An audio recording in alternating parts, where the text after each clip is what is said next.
Agradecemos su compañía. Gracias por permanecer en la sintonía de Canal 44 y Radio Universidad. Agradecemos también el que nos acompañe Jorge Gómez Naredo, escritor, y viene a presentarnos el libro La lucha continúa. Bienvenido. Hola, ¿cómo estás? Muchas gracias por la invitación. Gracias por acompañarnos. La lucha continúa. ¿A qué hace referencia? Pues La lucha continúa es un libro que trata de tener como esta película completa de lo que significa Andrés Manuel López Obrador y de lo que significa la victoria que hubo en el 2018, ¿no? Digamos que la pregunta central del texto es ¿por qué ganó Andrés Manuel López Obrador? Que podría ser muy fácil, ¿no? Pues porque logró la mayoría de los votos y fue una victoria contundente. Pero está esta idea de que ganó, y esto es digamos el punto que rebate este libro, de que ganó porque había un rechazo generalizado al PRI y al PAN y era la única opción, ¿no? Y entonces al tener esta como hipótesis o como perspectiva de lo que significaba el triunfo de Andrés Manuel, se quitaba todo lo que había abajo de ese triunfo, ¿no? Y que era un proceso social muy intenso y que era un liderazgo también muy interesante, porque el liderazgo de Andrés Manuel es muy interesante, y que había un montón de luchas que había desde antes del 2004, 2005, desde el desafuero. Y entonces en este libro trato de narrar más o menos todo ese proceso. ¿Difieres de quienes hablan de que en buena medida Andrés Manuel López Obrador gana, como en su momento inclusive Vicente Fox, o hablando así de momentos transicionales, si se vale el término, por un voto de castigo? Sí, o sea, tiene impacto el voto de castigo al PRI y al PAN, eso no me cabe duda, pero no significa que haya ganado solamente por el voto de castigo, ¿no? Y es ahí donde se debe de complejizar la explicación, porque en realidad cuando gana Andrés Manuel, o sea, al siguiente día que gana no hay nada, y al siguiente día hay una vorágine de información, ¿no? Y entonces primero es la casa de transición donde van toda la gente, ahí va la gente a pedir trabajos, las reuniones entre los miembros del gabinete. Todo ese proceso se la pasa en esa información. Después viene lo de la consulta para lo del aeropuerto y otros proyectos. Y entonces hay una vorágine informativa impresionante. Llega a la presidencia, toma posesión, y las mañaneras, ¿no? Y todos los días hay información, todos los días hay coyunturas, y creo que no hay como ese momento, no ha habido ese momento para explicarnos por qué ganó. O sea, ganó por el voto de castigo, ganó por el rechazo, o ganó por un conjunto de variables que es más... Bien lo dices, un conjunto de variables, porque también tendríamos que sumar lo que algunas versiones dicen, pues es que eran ya 18 años de campaña. Si había un candidato posicionado ya en la mente del ciudadano, además de otros tantos factores que por supuesto tú nos podrías explicar mucho mejor, pues ese era Andrés Manuel López Obrador, ¿no? Sí, aunque por un lado sí es un candidato posicionado, porque desde que fue jefe de gobierno, la Ciudad de México da una digamos, cuestión mediática importantísima, pero también era el más atacado, ¿no? Y entonces eso es muy interesante porque desde antes del 2000, incluso desde Tabasco, ha sido el candidato y ha sido el presidente, bueno, ha sido la figura política más atacada de todas, ¿no?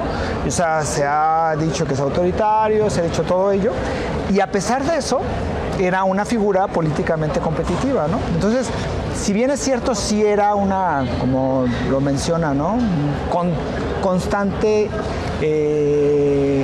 Constantemente en los medios, pero también era una campaña muy, muy, muy fuerte. Y eso es algo que se explica también en el libro, ¿no? ¿Por qué las campañas de odio que funcionaron en 2006 y una parte también en 2012 ahora no tuvieron el impacto que tuvieron en esas épocas, ¿no? Pues porque había otro enemigo con mayor ímpetu por parte del pueblo. Sí, pero también yo creo que en la campaña aparte también hay una cuestión, un capítulo sobre las campañas en específico, la del 2018 fue también muy interesante, porque cuando este video muy famoso que dice que estoy esperando el oro de los rusos, ¿no? Con ese video, que era como muy chistoso, ¿no? Muy lúdico, desactiva una guerra sucia que se estaba como estructurando, y posteriormente a eso, cualquier cosa que hubiera contra de él no le afectaba como en otras épocas, ¿no? Porque ¿hasta qué grado Y te pregunto tu opinión personal. Andrés Manuel López Obrador más se ha convertido en un personaje mediático que en un líder de un proyecto o de una ideología. Es decir, lo vemos, está muy posicionado entre la ciudadanía y en buena medida tiene que ver con esta aparición constante en los medios de comunicación, siempre en las primeras planas, sea para bien o para mal, hablando pues de su figura o su imagen, pero siempre aparece y también lo vemos en todos los medios impresos y lo escuchamos en la radio y lo vemos en las redes sociales. ¿Qué tanto es más, insisto, ese fenómeno mediático que el líder de un proyecto o de una ideología? Pues bueno, yo pienso que en realidad el presidente es quien lleva la batuta en cualquier país, ¿no? Yo creo que el líder mediático. La estrategia de las conferencias mañaneras también ha sido muy importante y sí, o sea, él lleva la agenda y él lleva la agenda en todos los aspectos, ¿no? Pero por un lado sí es, o sea, es indiscutible, es un líder mediático, pero también es, en parte creo que es que encausa un proyecto político tan claro como una administración que puede uno estar a favor o en contra de ciertas políticas sociales, de ciertos proyectos, pero lo que sí es que esos proyectos están modificando muchísimos elementos de lo anterior, ¿no? O sea, yo creo que la forma en cómo se ha estructurado este gobierno, yo creo que sí se ha impactado a la gente, pues, y la gente también. Y por eso yo creo que ha sostenido la popularidad que tiene. Podríamos hablar mucho de las políticas sociales, ¿no? De los proyectos que hay, del Tren Maya, del aeropuerto, ¿no? Pero sí, o sea, yo creo que en las dos variables, Andrés Manuel es un líder mediático y también es un líder social. Si te reitero la pregunta de por qué ganó, vas a decir, pues hay que leer el libro. Pero sí te preguntaría, ¿qué viene para Andrés Manuel López Obrador desde tu perspectiva? Es decir, vemos que México también es un país, o el mexicano es cambiante. Y también otorga, me parece, muy poco tiempo, muy poco margen a sus gobiernos para ver si funcionan o no. Más allá de las políticas sociales, más allá de los programas sociales, ¿de qué depende que Andrés Manuel López Obrador logre que prospere su proyecto? Yo creo, bueno, yo pienso que depende uno de la no traición, ¿sí? O sea, que siga siendo considerado un líder en contacto con la gente. Y por un lado, pues eso yo creo que lo está haciendo, porque si tú ves la agenda, pues es en las mañanas, de lunes a viernes es la conferencia y los fines de semana sale a los distintos lugares y hace asambleas y creo que eso es un contacto con la gente que aunque pudiera sonar populismo y no sé cuántas cosas, creo que es importante porque la gente lo siente cercano. Y otra cosa es que siga funcionando o que funcione el proyecto político, ¿no? O sea, ahora hablamos de que no hay crecimiento y es evidente, no hay crecimiento económico como existía con sus variables, ¿no? Con sus cosas, pero también hay una mayor distribución y creo que sí hay una lucha contra la corrupción que es importante, ¿no?